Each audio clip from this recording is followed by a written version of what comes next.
लेना पड़ा, कृष्ण जी को जन्म लेना पड़ा। तो जब कृष्ण जी ने वहां जन्म लिया, उसके बाद आपने देखा होगा उस युग के अंदर क्या था। ये तो मैं त्रेता में क्या था, उसी लोग पर दोनों रहते थे, पापी भी और पुण्य वाले भी। लेकिन द्वापर युग के अंदर एक ही परिवार में रहते, सब छोटा होता है।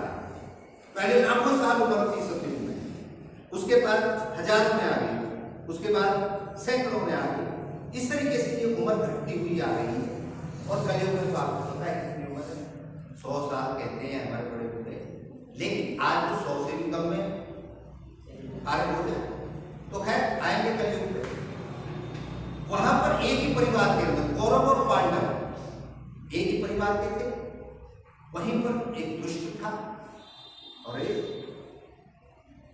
सही था, क्या कहेंगे उसको, सत्यवादी था, अच्छा था, दुनिया की भलाई करने वाला था, और एक दुनिया को सताने वाला था।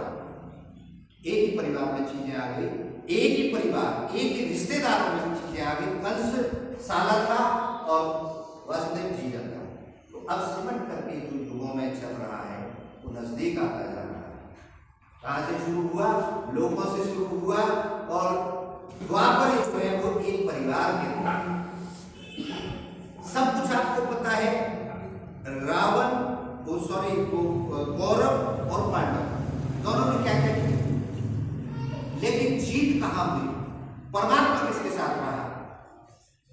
सत्य के साथ। इच्छा किसकी पूरी हुई? वासुदेव। जीत हमेशा, आप तीनों युगों की मैं बात करता हूं, तीनों युगों में हमेशा सत्य की जीत। इच्छा किसकी पूरी हुई? जो सत्य और निष्ठा के साथ इच्छा होता है, इच्छा उसकी पूरी हुई। उसकी पूरी नहीं हुई जो बेईमानी करता है, किसी का मार के खाता है। लेकिन आज ये जरूर रहा, हर युग में कुछ दिन मौत महसूस होती है उसको, कुछ दिन जरूर लगता है अरे मैंने इसका ये हड़प लिया। भाई कौरवों को भी तो ये लगा कि हमने इनका सब कुछ छीन लिया, लेकिन एट द एंड क्या हुआ? एट द एंड क्या हुआ? सब कुछ छोड़ना पड़ा और दुर्गति होकर के मौत को गले लगाना पड़ा। मौत सबकी होनी है, सबकी सबकी सबकी होती रही है। हर युग में मौत हुई है, मौत सबकी होती है। लेकिन एक मौत ऐसी होती है कि मरने के बाद रामचंद्र जी बन जाते हैं, कृष्ण जी बन जाते हैं, सुभाष चंद्र बोस बन जाते हैं, और एक डॉक्टर फलाना सिंह, ठीक है, रावण जिसको इस युग में भी जलाया जा रहा है, पांडव इस युग में भी गाली दी जा रही है। तो मौत दोनों की हुई, पापी की भी और पुण्य करने वाले की भी। लेकिन पुण्य करने वालों की तस्वीरें लगा करके लोग उनकी पूजा अर्चना करते हैं। तो आज हम कलयुग की बात करते हैं कि ये युग कैसा है, इस युग में क्या हो रहा है, क्योंकि हम तो कलयुग में जी रहे। सतयुग, द्वापर, त्रेता, ये तो हमने सुना है, कलयुग को हम जी रहे हैं। आज क्या हो रहा है हमारे युग के, हमारे यहां पर?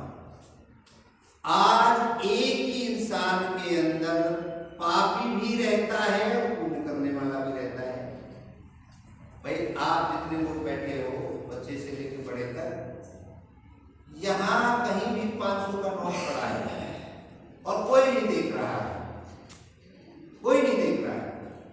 आप क्या करोगे? एक मन आपका कहेगा अरे कोई नहीं देख रहा है, 500 का नोट में रख लेता। करता है ना कभी मन, नहीं रख लो।